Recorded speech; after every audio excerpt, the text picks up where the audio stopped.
저는 사람이 태어나서 가장 큰 복은 만남의 축복이다. 누구를 만나느냐? 배우자를 만나는 것 굉장히 중요하죠. 내가 이 자식을 낳고 싶어서 낳은 건 아닌데 이 자녀가 복을 받고 태어나고 정말 흙수저 물고 가난하게 태어났는데 이 아이가 생기면서 그 가정이 복이 된다. 그래서 복덩이 태어났대요. 도둑질하는 친구 만나면 자기도 모르게 그 친구 따라 도둑질을 배우죠. 사기꾼을 만나면 나도 모르게 사기꾼이 되고 패가망신하게 되는 사실을. 좋은 친구를 만난다. 며칠 전 한강에서 실종된 22살 손정민 군, 서울에 있는 의대를 다니니 얼마나 수재였겠습니까? 친구랑 한강공원에서 같이 술을 먹었는데 거기서 잠들었다는데 CCTV 영상도 없고 사라져버렸습니다. 엿새 만에 물속에서 떠오른 시신이 발견됐을 때 그 부모의 가슴은 얼마나 찢어지고 가슴 아팠겠습니까?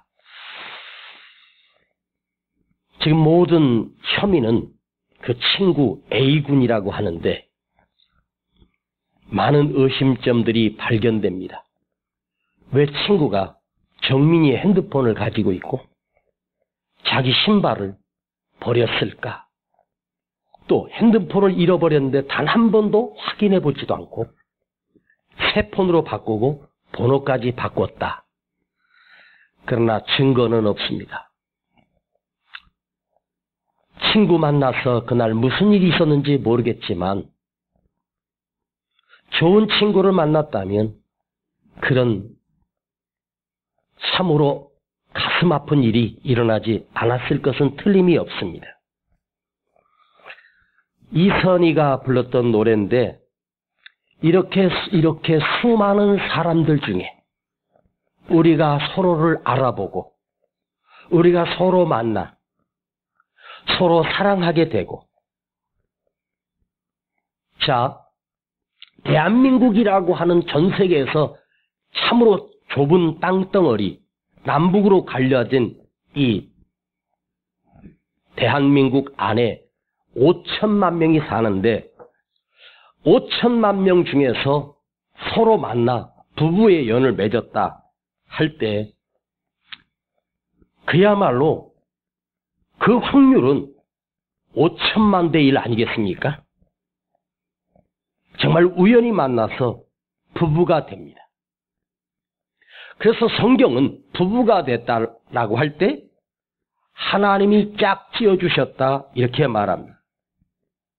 그런데 사실은 내가 이 사람을 만나 이 사람에게 마음을 줬고 이 사람도 나에게 마음을 주고 또 내가 선택했다고 생각할 수 있지만 사실은 그 선택 또한 하나님의 섭리 속에 부부가 만나게 된 것이 아니겠습니까? 부부는 하나님이 짝 지어주셨다. 그러니까 그 안에 하나님의 섭리가 있다는 거죠. 만남이라고 하는 것 또한 내가 선택할 수 있지만 그 선택 또한 하나님이 그렇게 선택하도록 역사하신 거죠. 그런데 내가 태어나서 보니 내 부모를 만난 것은 이건 변명할 여지 없이 내가 선택한 것도 아니요. 정말 하나님이 보내시고 하나님이 주신 자녀고 하나님이 보내주신 내 부모이거든요. 부모는 내가 선택할 수가 없잖아요. 저는 태어나서 보니 정말 가난하고 병들고 약한 아버지가 시골에서 목회하는 그런 가난한 가정에서 태어나길 저는 원치 않았을 거예요. 나도 뭐 대기업 정도는 아니어도 아버지가 크게 사업을 해서 내 입에 최소한도 금수저 정도 물고 태어났으면 그렇다고 그 어린 피덩이가 그걸 바란 적도 없고 그런 생각할 생각도 없지 않겠습니까? 성장해서 보니 아버지가 가난한 병들고 힘없는 그런 정말 흙수저 중에 흙수저를 물고 제가 태어났습니다. 부잣집에 태어나면 대기업에 손녀딸로 태어나도 손자로 태어나도 태어나자마자 그 할아버지가 그 자식에게 당연히 물려줄 주식을 몇천 주, 그 주식값만 해도 수십억, 수백억이 되는 그냥 태어나는 순간 부자가 되는 거예요.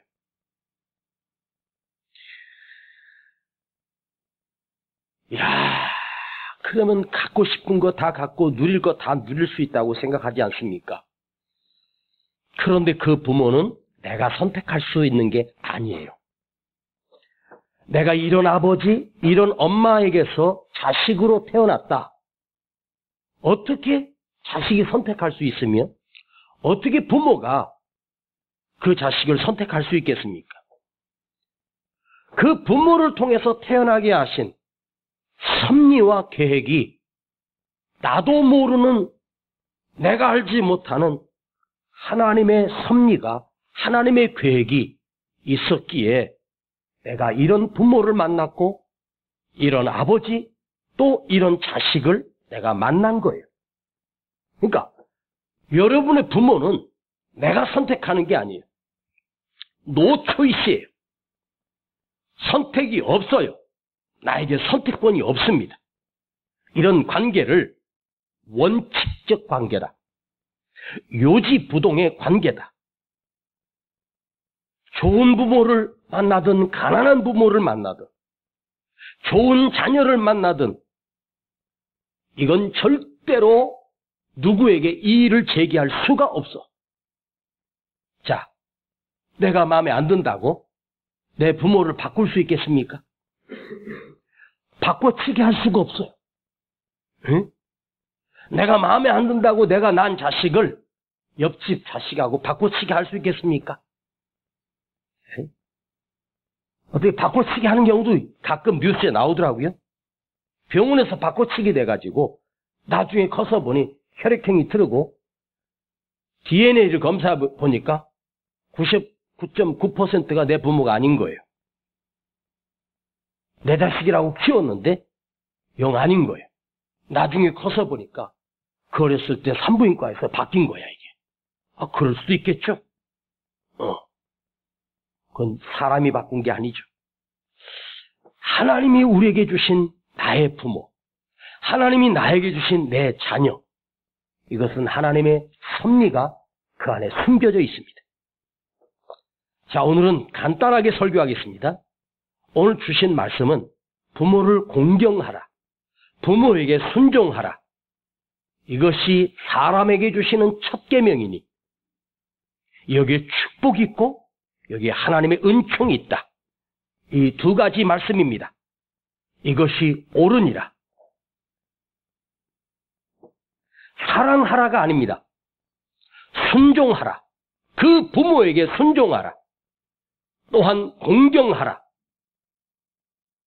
높은 차원으로 섬기라. 이 공경, 순종의 단어는 휘파, 쿠에테 두 단어가 섞였는데 휘푸, 밑에서. 예전에 휘페테리아, 바다 배 밑에서 노젓는 자, 휘푸, 낮은 곳으로 내려가 밑에서 아쿠오, 듣는다. 밑에서 듣는다. 아래에서 듣는다. 부모의 말씀을 들을 때 그 자녀는 아래로 내려가서 겸손한 마음으로 그 말씀을 듣는다. 그 말씀대로 산다. 원어로 보면 밑에서 듣는다. 나를 낮추어서 그 말씀을 듣는 거예요. 여기에는 내 선택권이 없어요. 순종하고 공경은 부모가 예를 들어서 아들아, 오늘 저 소금섬 있지? 네. 저거 가마솥에다 넣고 물을 잔뜩 부어서 소금섬을 물로 끓여라. 그러면 무조건 이유되지 말고 그 소금섬을 가마솥에 넣고 물을 부어 그걸 끓이는 거예요. 자식이, 아버지, 소금을 끓여버리면 소금 다 없어집니다. 소금 다 녹아서 어찌하려고요? 좋을지 나쁠지는 아버지가 선택하는 거예요. 부모가 선택하는 거예요. 내 판단이 아니에요. 너는 끓이기만 해. 아들아, 오늘은 소를 지붕에다가 매달아라. 에? 지붕에다가 소를 올려요? 아니, 소를 왜 지붕에다 올려요? 토달지 말고. 나쁘고 좋은 거는 아버지가 책임지니까 너는 그렇게 해. 이유를 대지 말고 네. 그리고 자식이 힘들지만 그 소를 지붕에다가 어떻게 올릴까? 자, 우리 말에 굴종이라는 단어가 있어요. 굴종. 또한 복종이라는 단어가 있고 순종이라는 단어가 있습니다. 굴종은 뭐냐? 싫어. 하기 싫은데 억지로 투덜투덜거리면서 뒤에서 욕을 해대가면서 그걸 하는 거야. 이걸 굴종이라고 해. 군대 가면 상관의 명령에 복종을 해야 되잖아. 에? 나보다 나이가 어린데 나보다 상관이니까 해야 되는 거야. 에? 그것이 군대는 복종하게 돼 있어. 요즘은 군대가 바뀌어가지고 선임자가 후임자에게 복종해야 된대. 비유 잘 맞춰야 돼. 야 임마! 그랬다가는 바로 신고가 들어간대. 핸드폰 가지고 그거 다 신고해버린대잖아. 자, 순종한다고 할 때 혹 내가 자발적으로 기쁨이 없는 순종은 나에게 말씀하신 그분에게 사실은 하지만 반항하는 거예요. 순종이 아닙니다. 그건 굴종이고 징징거리면서 에이씨 왜 갑자기 소금섬을 끓이래? 아버지가 제정신이야? 그럼 할 수 없이 소금을 끓이는 거야. 그건 순종이 아니라는 거죠.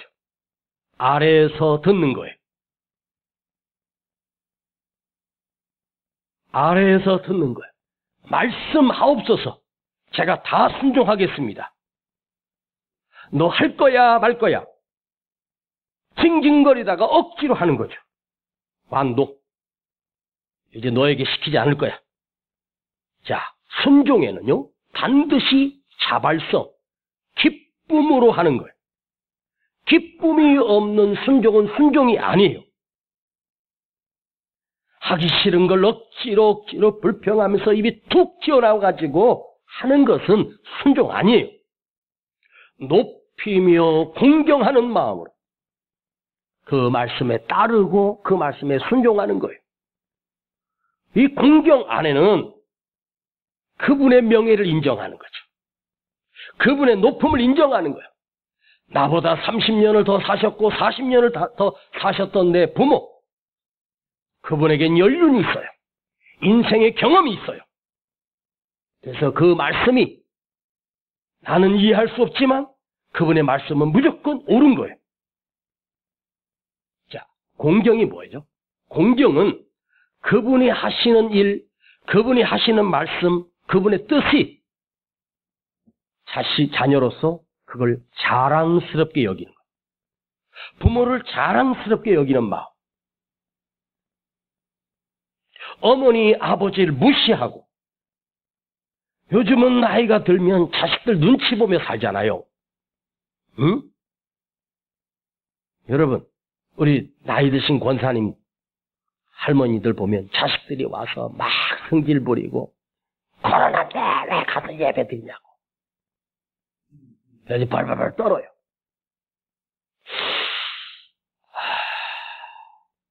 그 자녀는 옳지 않습니다. 부모에게 어머니가 무슨 말씀을 하셔도 약간 노망이 드셨어도 예, 어머니 말씀이 맞습니다 하고 언제나 옳으십니다. 이것이 공경이라는 거예요. 부모에게 반항하고 하나님께서 나에게 만나게 하신 나의 부모예요. 이 세상에 내가 태어날 때 하나님께서 그 부모의 태를 통해서 내가 태어났습니다. 이러면 얼마나 큰 은총을 입은 거예요. 내가 갓난아기 때 의식하지 못했을 때 나를 진자리 마른자리 기저귀를 갈아 끼우고 젖을 물리고 온갖 정성을 다해서 나를 키워내신 분이에요. 그분을 통해서 내가 이 세상에 태어났기 때문에 그분이 하신 말씀은 내가 높여드리고 자랑스럽게 여기는 거예요. 부모를 자랑스럽게 여기는 거예요. 라디오에서 어떤 아가씨가 대학생이 여대생인데 사연을 보내와서 그 사연을 읽어주는 그런 프로그램에서 들었습니다. 제가 그걸 그대로는 못 옮기는데 내용이 이렇습니다. 저의 아버지는 버스 기사입니다. 고등학생 때 어느 날 길에서 그 지은이가 길을 걸어가고 있는데 누가 지은아 지은아 부르대요. 친구랑 같이 가고 있는데 살짝 돌아보니까 버스를 운전하는 아빠가 자기 딸을 발견하고 창문을 열고 딸을 부른 거예요. 그 순간 고개를 팩 돌리면서 본체 만체하면서 그냥 길을 걸어가는 거야. 야, 누가 너 부르는 것 같아? 아니야, 나 아니야. 지은이가 한둘이냐? 그리고 아버지를 본체 만체하고 고개를 돌려버렸습니다. 왜? 우리 아버지가 버스 운전하는 게 창피해서. 아빠가 얼마나 섭섭했겠습니까? 그죠? 그때부터 딸은 혼자 생각했습니다. 아빠한테 참 미안했습니다. 미안한 마음으로 살고 있었습니다. 그렇게 하루하루 초조하게 보내던 이 지은이가 생각합니다. 우리 아버지가 버스를 운전하는데 내가 언젠간 우리 아빠가 운전하는 버스에 타게 될지도 모른다. 그러면 어떡하지? 이런 걱정 저런 걱정 하다가 대학생이 된 어느 날 아무 생각 없이 버스에 올랐는데 헐, 운전석에 아빠가 운전하고 계시는 거예요.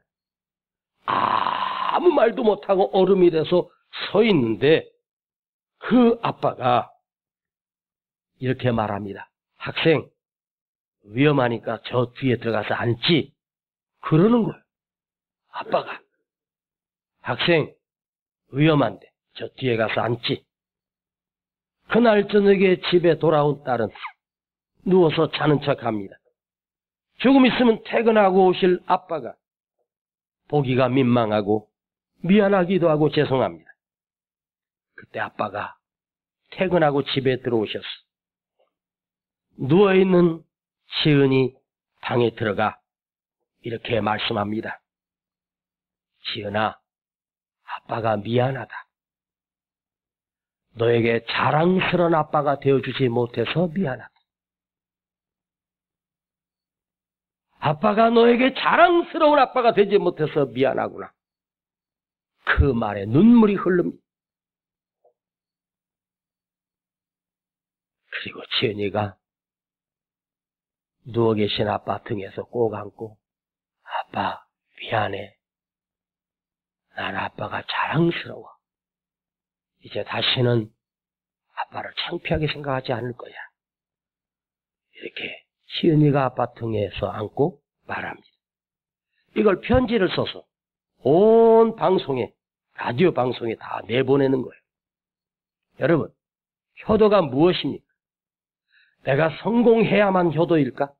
물론 아들이 자식이 잘 되는 게 부모에게 효도일 수 있고 돈 잘 벌어서 용돈 드리는 것 또한 효도일 수 있습니다.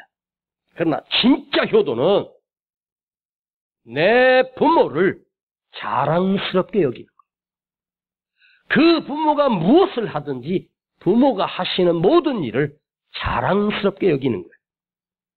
그 부모가 아니면 내가 이 세상에 태어날 수 없었기 때문에 내 부모를 자랑스럽게 여기라는 거죠.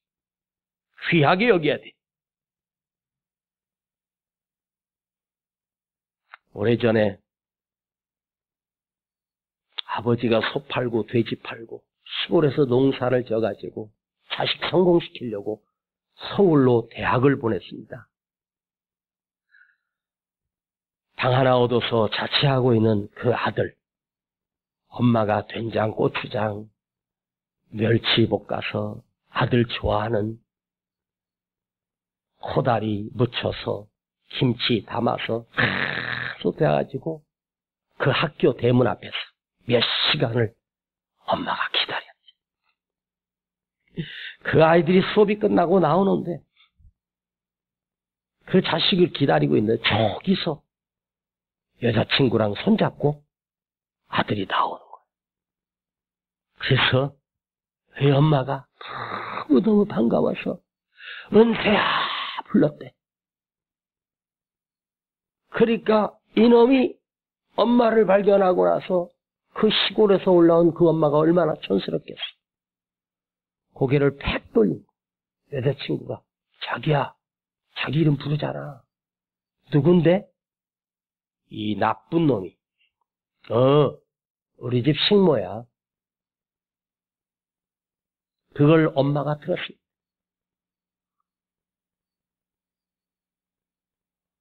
땅 팔고 눈 팔아서 자식 잘 되라고.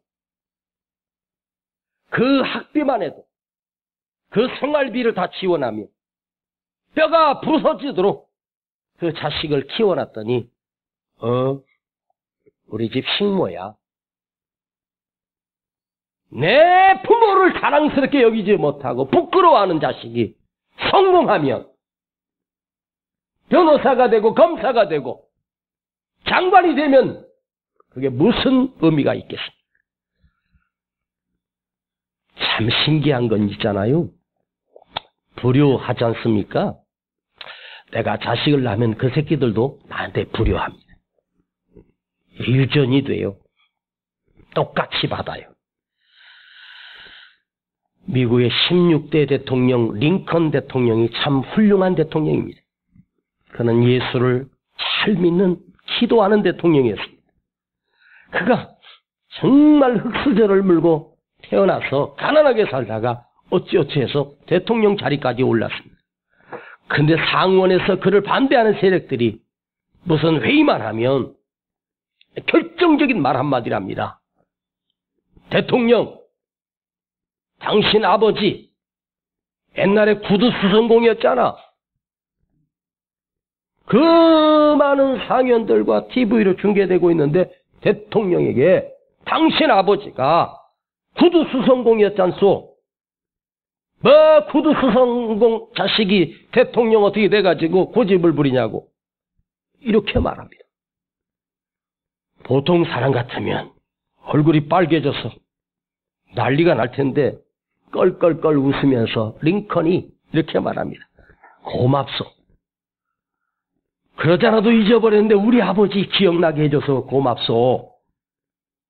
나는 내 아버지를 이 세상에서 제일로 존경합니다.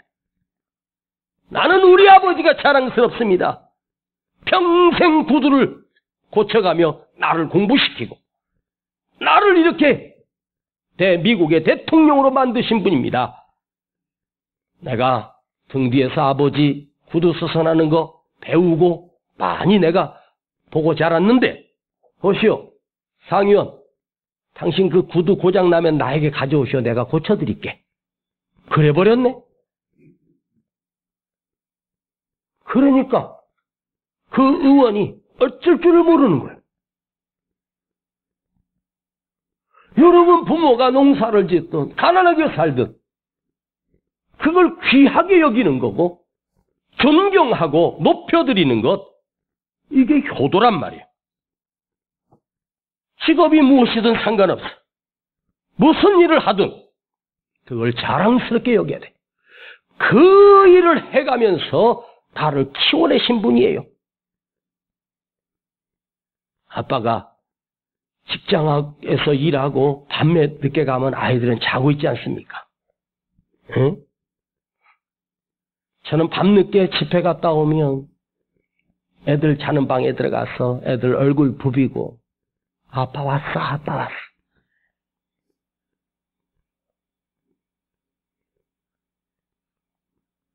그렇게 부벼대면서 그러면 이 녀석들이 자다가 아빠 왔어? 그래. 해주고 그리고 그 다음에 아내였습니다. 제가 가끔씩 설교하면서 제 아버지 이야기를 하지 않습니까? 여러분 하도 많이 들어가지고 저희 아버지 얘기만 하면 또 저 얘기 하시네. 아, 지겹다. 하실 수 있습니다. 아마 우리 성도들은 다 애웠을 거예요. 딱 얘기하면 저 얘기 내가 10번 넘게 들었어. 에? 그럴 겁니다. 왜 제가 설교하면서 가끔 제 아버지 이야기를 하는지 아십니까? 우리 아버지 자랑하고 싶어서 하는 줄 아십니까? 아니에요. 효도하는 마음으로 아버지를 얘기하는 거예요. 우리 아버지를 자랑스럽게 여기는 거예요.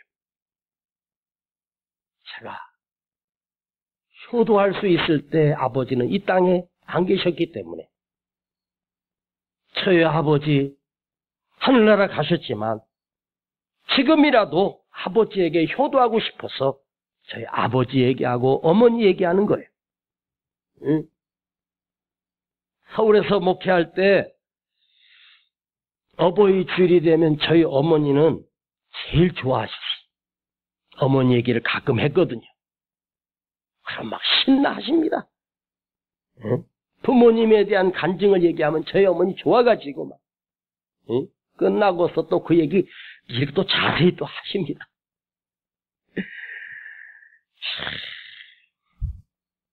저희 아버지께서는 정말 약한 몸으로 목회를 하셨어. 갈비뼈가 한쪽은 아예 없고 한쪽에 하나가 남았을까? 폐가 다 터졌는데 군대에서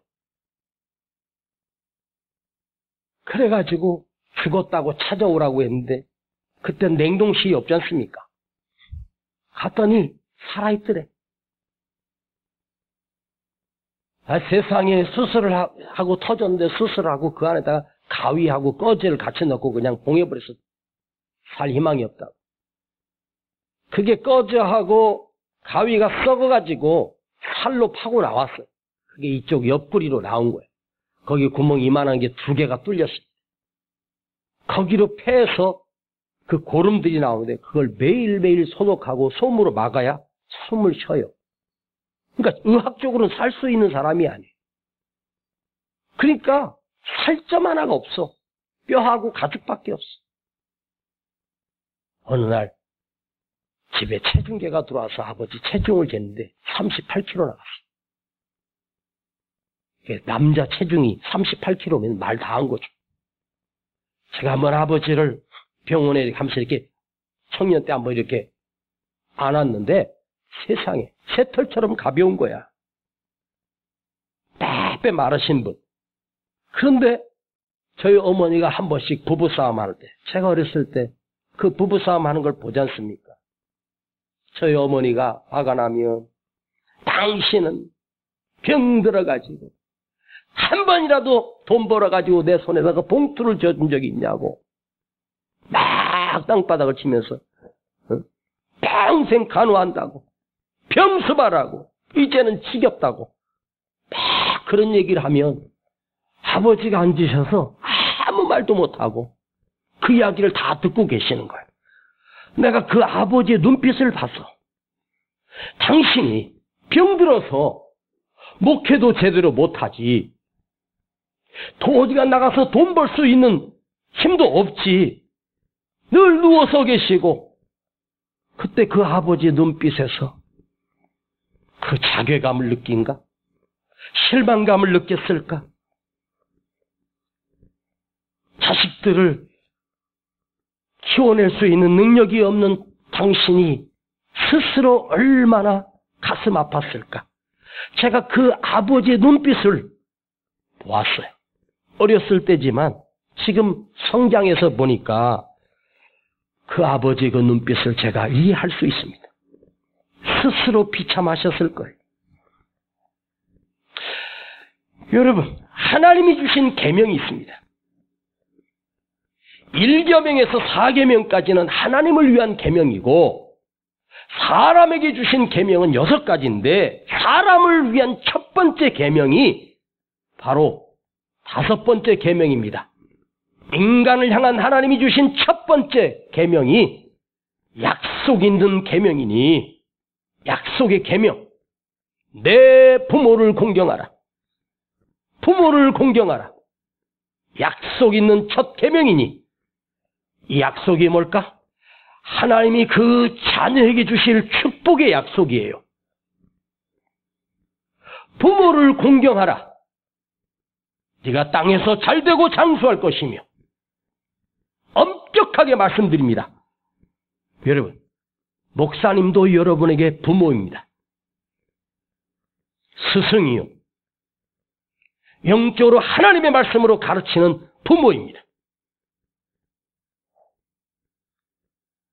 순종하고 공경하라. 그래야 복이 있는 거예요. 효도의 목적은 내가 땅에서 잘되고 하나님이 주신 축복을 얻는 복이 그 안에 담겨져 있습니다. 제가 또 얘기할게요. 그 옛날 어느 효자가 임금님이 오신다고 해서 늙은 어머니를 업고 그 임금님 지나가시는 게서 임금님 얼굴이라도 한번 보여드리려고 이렇게 있는 걸 보고 임금님이 그 늙은 어머니를 업고 있는 그걸 보고 거기서 마차를 내려서 물어봤답니다. 너는 왜 늙은 노모를 모시고 나왔니? 예, 저희 어머니가 임금님 용안이라도 한번 뵙고 싶어서 먼 길을 왔습니다. 여봐라, 저 아들을 효자상을 내려라. 그리고 땅을 주고 큰 금은보화로 선물을 줬답니다. 그게 온 동네 소문이 나. 몇 년 지났는데 또 임금님이 또 그쪽으로 지나가신다는 소문이 났습니다. 근데 저 건너편에 아주 못된 불효자식이 있었습니다. 아주 유명한 불효자식입니다. 이놈의 자식이 임금님 지나간다니까 나도 상 받고 싶었어. 누워 계시는 어머니를 번쩍 업고 가는 거야. 야, 나 지금 누워 있어야 돼. 어지럽다. 아이 어머니 좀 가만히 계셔요 좀. 응? 아들이 좀 하자는 대로 하라고. 아냐, 나 가기 싫어. 뭘 그 임금님 얼굴도 내 눈이 나빠서 보지도 못할 텐데 왜 가냐고. 아이 좀 가만히 계셔요. 그리고 그 먼 길을 어머니 업고 가가지고 임금님 지나가시는데 업고 있었습니다. 또 그 임금님이 그걸 보고 야, 이쪽 동네는 효자가 많구나. 그리고 가마를 내리고 여봐라, 너는 어찌하여 내 노모를 얻고 나왔느냐. 예, 저희 어머니가 임금님 얼굴에다 한번 뵙고 있는 것이 소원이라서 먼 길을 어머니 얻고 왔습니다. 근데 옆에 있던 동네 사람들이 그 신하들에게 저는 천하의 못된 불효자식입니다. 아주 나쁜 놈입니다. 어머니는 지금 누워 계셔야 되는데 억지로 나왔다고 임금님에게 아뢰입니다. 그때 임금님이 여봐라, 저놈을 당장 이렇게 하신 게 아니라 아니다, 저는 효자니라. 왜? 흉내라도 내지 않았느냐? 흉내라도 내지 않았느냐? 그리고 효자상을 내렸다는 거예요. 여러분,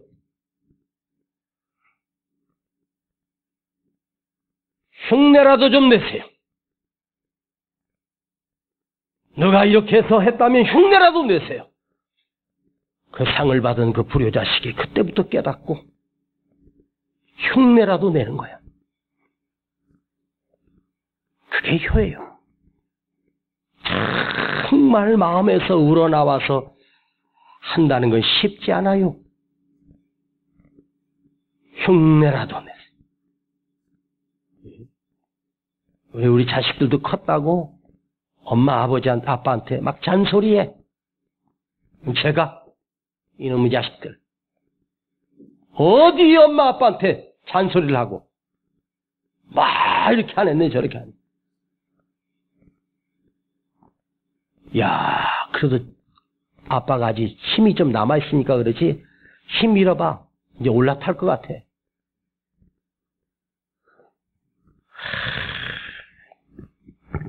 우리 나이 드신 권사님들, 자식들이 어떻게 합니까? 맨날 잔소리하죠?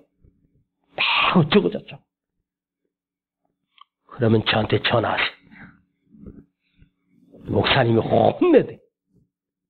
응? 혼내줄 테니까. 응. 용돈 안 보내고 생활비 안 보내면 저한테 전화하세요. 내가 아들한테 딸한테 전화해가지고 홍구멍을 낼 테니까.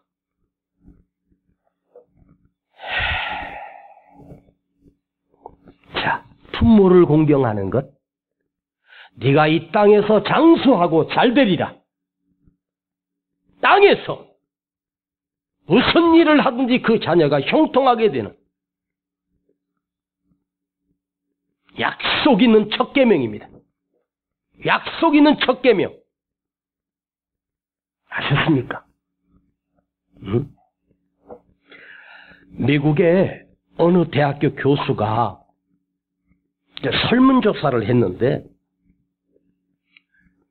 그 일주일에 한 번씩 교회 나와서 예배를 드리고 말씀을 듣고 하시는 분들이 교회를 나가지 않는 사람들하고 건강도를 체크하고 수명을 연구했더니 놀랍게도 일주일에 한 번이라도 나가서 예배를 드린 분들이 교회를 안 나가는 사람들보다 평균적으로 세상에 10년을 더 산답니다.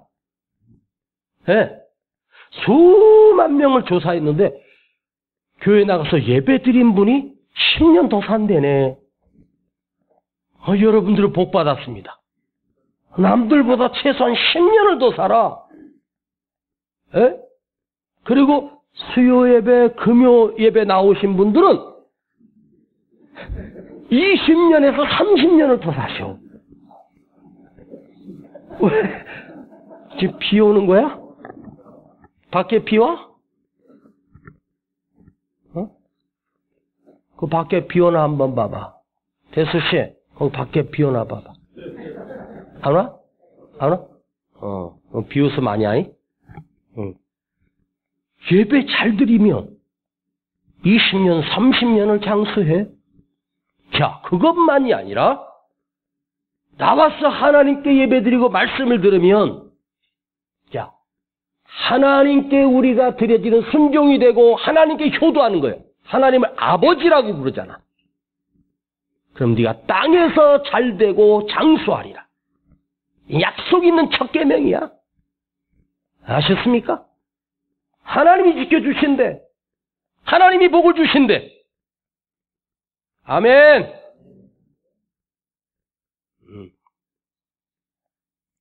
제가 국민학교 때, 옛날은 국민학교였습니다. 국민학교 4학년 때 서울에 오신 아버지가 제 성적을 보시고 기가 막혀 하셨습니다. 제가 그때만 해도 성적표가 미술가, 음악가, 수학가, 과학가, 제가 음악가입니다. 미술가, 네. 체육은 양이었습니다. 달리기를 잘해가지고 체육은 양이었습니다. 다 가가 양. 얼마나 실망하셨겠습니까? 근데 그 2살 위에 한준이라고 하는 형이 있었는데 그 형이 공부를 조금 잘했습니다. 그 형한테 우리 아버지가 묻습니다. 은채가 앞으로 공부를 잘할 수 있겠느냐? 그렇게 물으니까 그 형이 저를 보고 이제 틀렸습니다. 얘는 기초가 안 돼서 앞으로 공부하기 텄습니다. 이렇게 말해버리네. 얼마나 낙심이 되든지 아버지가 실망스러워 하시는 거예요. 앞으로 공부를 잘할 가능성이 있냐고 물어보는데 그 형이 싹을 잘라버리는 거예요. 가망이 없대. 제가 4학년 때 그 말을 지금도 생생히 기억하는 거예요. 오기가 생기대요. 내가 너보다 더 잘할 거다. 지가 공부해봐야 한 중간에서 조금 더 위겠지. 반에서 한 20등 안에 드나봐. 한 60명 중에 내가 그때 60명 중에 몇 등이었냐면 51등이었습니다. 가망이 없는 제가 결심을 했습니다. 공부 잘하는 형들한테 가서 수학도 물어보고 영어도 공부하고 열심히 했습니다. 네? 제가 국민학교를요 5번을 전학 다녔어요. 5번을 전학 다녔으니 좀 적응할 만하면 전학 가고 적응할 만한 전학 가니까 이게 수업 진도를 못 따라간 거예요. 다 틀리지 않습니까? 학교마다. 그러니 기초를 제대로 공부한 게 없단 말이에요. 응? 또 내 부모님이 다 살아계시는데 왜 내가 고아원에 있어야 되는가? 그런 비참함이 있고 어린 언세는요. 그게 너무너무 괴롭고 비참했어. 왜 학교 가서 싸움질만 하고 다니고 공부할 생각을 안 했습니다. 그 중학교 한 2학년 때쯤 정신을 차리기 시작하고 공부를 시작했습니다. 제가 고등학교 때 성적표를 받았습니다. 우리 과, 다른 과를 다 통틀어서 제가 1등을 했습니다. 그래서 그 성적표를 들고 아버지에게 보여드렸습니다. 옛날에는 평균 몇 점 다 점수 나오지 않습니까? 거의 다 만점이고 한 과목만 하나 틀렸는데 거기에 그 우리 전교 그 과에서 내가 1등 한 거. 아버지 이거 봐. 여기 숫자가 뭐라고 써 있어. 3도 아니고 2도 아니고 10도 아니고 1이잖아. 아버지가 그걸 보시고 얼마나 좋아하셨는지. 제가 한 아버지 살아계실 때 했던 첫 번째 효도가 그거였습니다. 아버지가 좋아하셨다.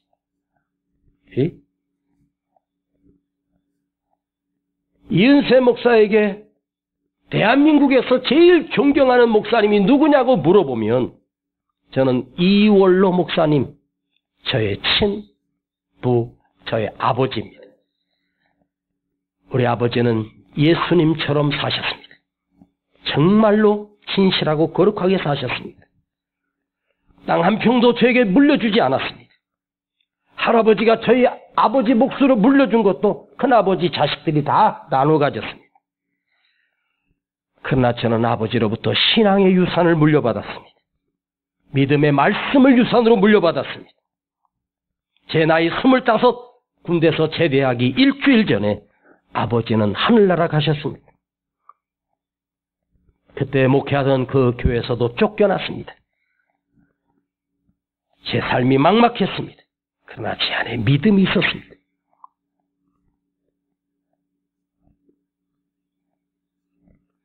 사랑하는 여러분, 부모를 높이고 존경하고 공경하고 순종하는 것, 그분을 자랑스럽게 여기고, 그러면 네가 이 땅에서 잘되고 장수하리라. 할렐루야. 오늘 여러분의 수명이 15년에서 20년이 늘어납니다. 우리 권사님들 백수해도 괜찮습니다. 진짜예요. 예수 잘 믿고 부모를 귀하게 여기면 거기에 축복이 들어있어. 그런 노래가 있더라고. 불효자는 웁니다. 부모가 떠나간 다음에 불효자식은 운답니다. 왜 울까? 왜 울까? 망했으니까 우는 거야. 불효자식 치고 잘되는 놈이 없어. 이건 하나님의 섭리예요. 하셨어? 하셨냐고? 목사님, 저희 부모님 안 계시는데요. 돌아가신 부모님을 자랑하고 그분을 귀하게 여기세요. 엄마가 나한테 해준 게 뭐 있는데, 아빠가 나한테 해준 게 뭐 있는데, 이런 불효자식. 그런 자식은 망하는 거야. 축복은 하나님이 주시는 거예요. 할렐루야. 근데 그것이 부모를 통해서 나에게 오는 거예요. 그 부모를 귀하게 여기고, 공경하고, 그분의 말씀에 따르고, 또한 아직 늦지 않았습니다. 우리 교회 연세 드신 분이 내 부모님이라고 생각하고 그분들을 공경하고 귀하게 여기세요. 섬기라고요. 그게 축복입니다. 그러나 내가 복을 받겠다고 목적을 삼고 그러는 건 아니야. 하셨습니까? 옆집에 할머니가 아주 부잣집으로 사시는 할머니고 그 옆집에 새로 사는 젊은 아줌마가 있었습니다. 그 할머니에게 가서 제가 어머니처럼 섬기겠습니다. 그리고 빨래도 제가 해드리고요. 그리고 제가 음식도 해서 잡수세요. 그게 이 할머니가 생전 처음 보는 젊은 여자가 그렇게 하는 거예요. 그 할머니가 그랬대. 야, 네가 그렇게 빨래도 해주고 집안 청소도 해주고 나 목욕도 시켜주고 외출도 시켜주고 밥도 해주고 이거 내가 어떻게 은혜를 갚니? 그랬더니 이 아줌마가 그랬대. 할머니 제가 어머니처럼 모실 테니까 어머니 하면서 어머니 돌아가시면 그 대신 이 집 저한테 주세요. 그랬더니 할머니가 그러자 그러고 도장을 찍어줬어. 응? 그래서 이 여자는요 그 할머니를 갖다가 그렇게 수발하면서 할머니 돌아가시면 그 집 내 거 되니까 그게 약속한 거야. 근데 누가 먼저 죽었게?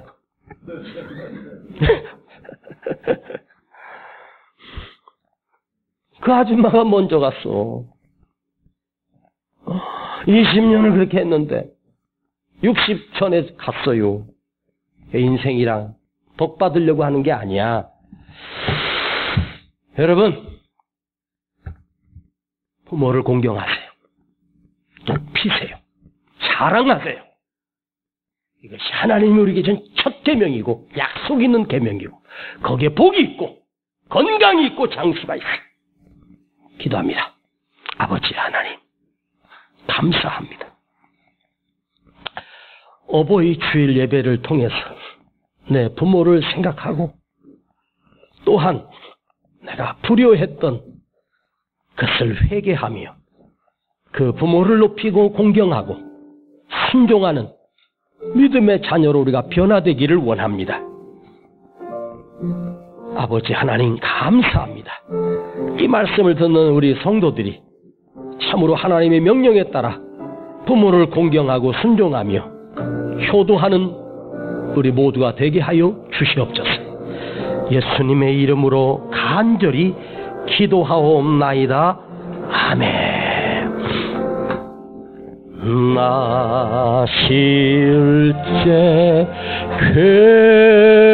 괴로움 다 잊으시고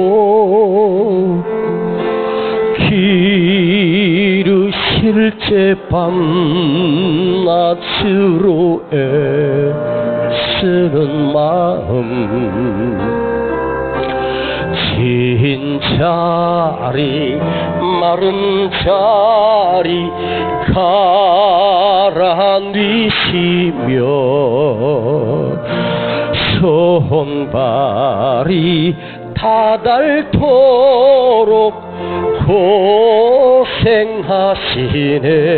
고생하시네. 하늘 아래 그 무엇이 넓다 하리요. 어머니의 희생은 가히 없어라. 이 시간 하나님 앞에 예물 드립니다. 어려선 안고 업고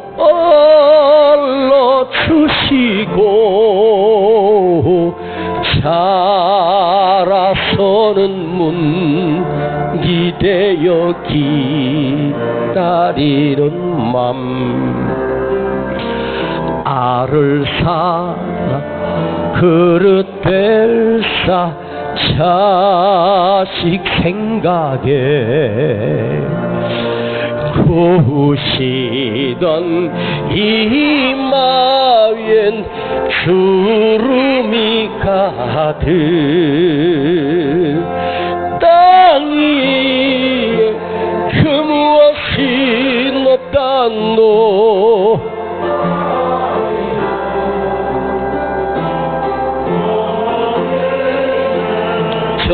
정성은 그지없어라. 우리 일어나십시다. 사람의 마음속엔 온가지 소원 어버이의 마음속엔 오직 한 가지 아낌없이 일생을 자식 위하여 살과 뼈를 깎아서 바치는 마음 인간의 그 무엇이 거룩하리요 어버이의 사랑은 지극하여라. 오늘 이 시간 우리가 부모님을 가볍게 여기고 불효했던 것을 주님 앞에 회개하며 다시 한번 여러분의 부모님을 효도하며 공경하며 높이고 자랑스럽게 여기는 마음으로 참으로 그 부모님을 귀하게 여기며 그런 자식으로 내가 변화되게 하옵소서. 지금 계시지 않지만 부모님께 불효했던 것을 회개하십시다. 그리고 나이 드신 분이 내 부모님이라고 섬기고 공경하며 그분을 자랑스럽게 여기는 그런 내 부모를 공경하라. 이 시간 함께 기도합니다. 주님, 내가 혹여나 부모님의 마음을 아프게 하고 배반하며 배신하며 그 마음에 칼로 찌르는 수많은 말들로 부모님의 가슴을 도려내며 불효자식이었습니다. 주님, 이것이 하나님의 명령이고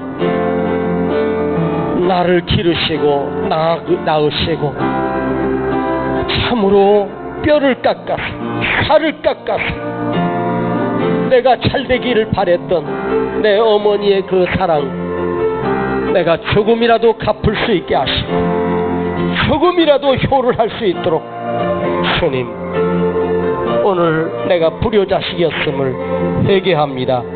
주님, 용서하여 주시고 긍휼히 여겨 주시옵소서.